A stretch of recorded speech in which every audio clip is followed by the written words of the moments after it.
can do, or as a Luka Doncic, sometimes the field goal percentage can suffer because nobody's setting you up, right? In that case, Luke was almost having to set himself up. But he has shown that he's got more than the skill set of just being the best shooter in the NBA, and we saw that in Dallas. Yeah, I can't imagine what that would be like, running the point guard. Chet tries one from three. A.J. Mitchell is going to hustle back. This is a very deep and physical team, OKC. They led by as many as 46 the other night when they beat the Lakers in Oklahoma. Mitchell, the little runner, is going to be off, taken out by Rui, and here is the aforementioned one, Luke Kennard. Of course, no Luka tonight in the MVP conversation. Also, AR out for the rest of the regular season. LeBron taking the night off tonight. Jackson Hayes is not in, and Marcus Smart now has missed 8 games in a row as he tries to get back in the lineup. Rui, what do you call him again? Mr. 99. And tell him why? Very rare miss from that mid-range, because from that mid-range, he is 99%. I was going to say, and if you play video games, he's got a 99 overall from mid-range. Yep, the 2K. And there's the other 99 on the other end. He's also a Mr. 99 from the mid-range. Well, if Oklahoma, if OKC is out to a lead, expect Shai Gilgeous-Alexander to get to 20 tonight and maybe step out for the rest of the game. They do play tomorrow night at the Intuit Dome against the Clippers. Yeah, if they're Daigneault's smart, he's going to rest his guys if they have a big lead. Laravia got off. Hartenstein's got control of it. You know him very well. Here's Shai Gilgeous-Alexander. Holmgren throws it down. And it's 4-0. His authority. Very angry on that though. What do these guys do on defense? They just get after it better than anybody else, don't they? Yeah, they're physical. They get up in the eyes. Use their hands a lot. Some people complain about it, but that's what their identity is. Yeah, they turned the Lakers over quite a bit. In fact, they're the second best team in turning over the opposition. Holmgren's in way too deep. Nothing the Lakers can do, and it's 6-0 right out of the gate. Yeah, it was that big pick and roll type DHO where he was downhill with the 2-on-1 versus DeAndre Ayton. Pick your poison. DeAndre said, I'm going to let Chet shoot the floater, and he did. There's Drew Timme. Got what, 3 guys from Gonzaga out on the floor. Floater of his own. Yeah. Drew Timme.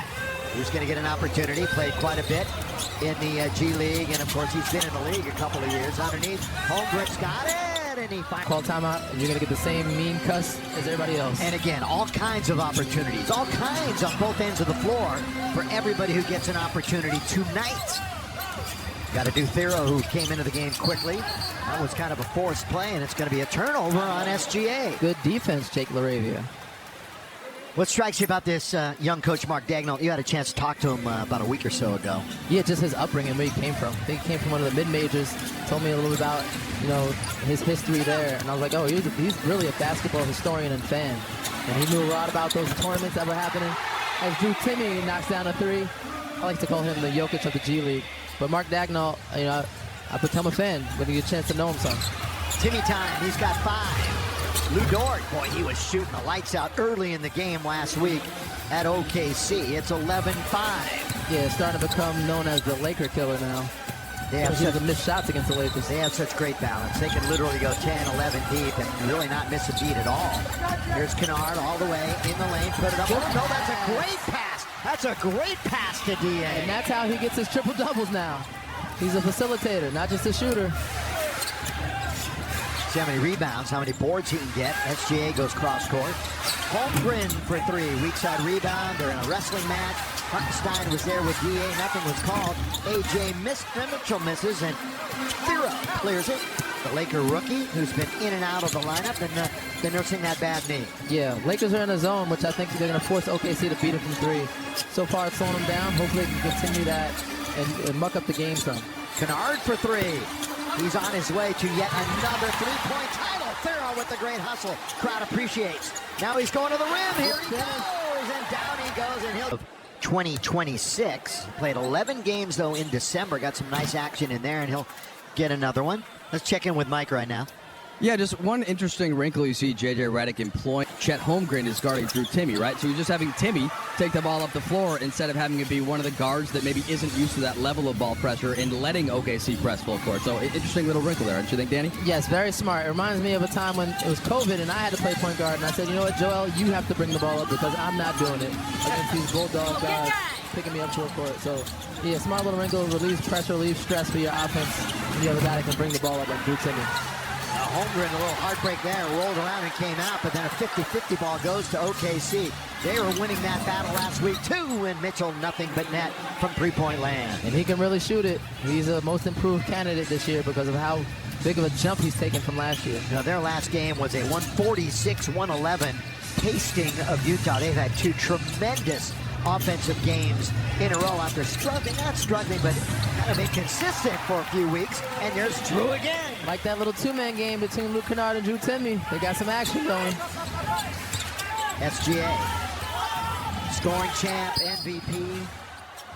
MVP of the finals. Show a whole lot of concern on that one. Although San Antonio really dominated them in the regular season, 4-1.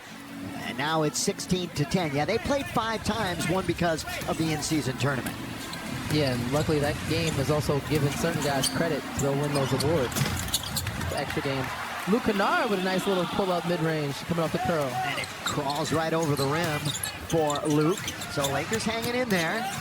It was almost better than they were hanging in the other night. That game was over in literally a couple of minutes. Here's Dort.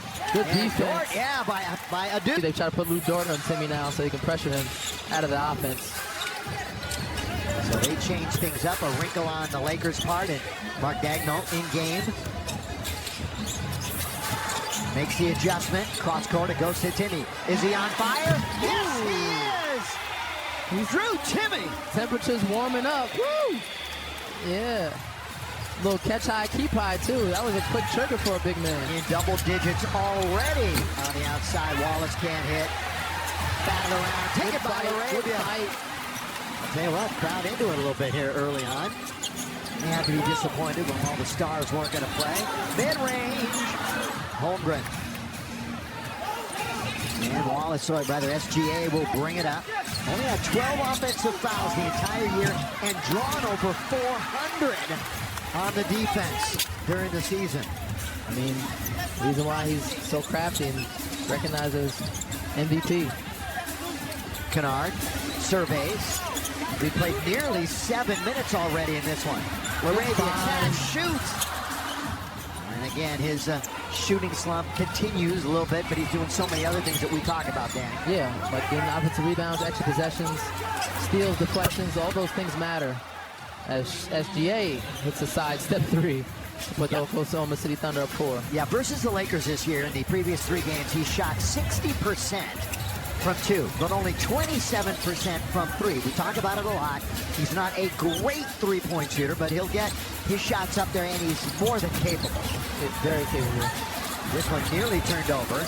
0-1-2, runs into trouble, and they knock him down. We're in 3 for Dort. For the Lakers, it's all about Drew Timme right now with 10. Hey, don't miss the purple and gold in action and in person. The best place to get 100% verified game tickets all season long. From Africa, the country of Mali in West Africa. And his dad actually played for Coach Calipari back in his Memphis days. So then when a dude started to get recruited, all he wanted to do was play for Coach Cal and follow in his dad's footsteps. So that, of course, he did. He went to Kentucky and then followed him to Arkansas. But, basketball running in the family genes there. Coming over from Africa to playing here in the United States for college. That's a good story, Mike. And rattling it in from the outside, Isaiah Joe, who can really shoot it. Light it up. Shot it the other night. He got a smooth stroke. I got a chance to witness it in person in Philly. I played with Isaiah Joe. 0! How about 3-0 but net? Working on some things. Not normally known for his perimeter shooting. How about this? He only had shot 1. Only shot 1 previous to that. Didn't make it. So his first 3 in the NBA. He's for Duke. He might need to take some more.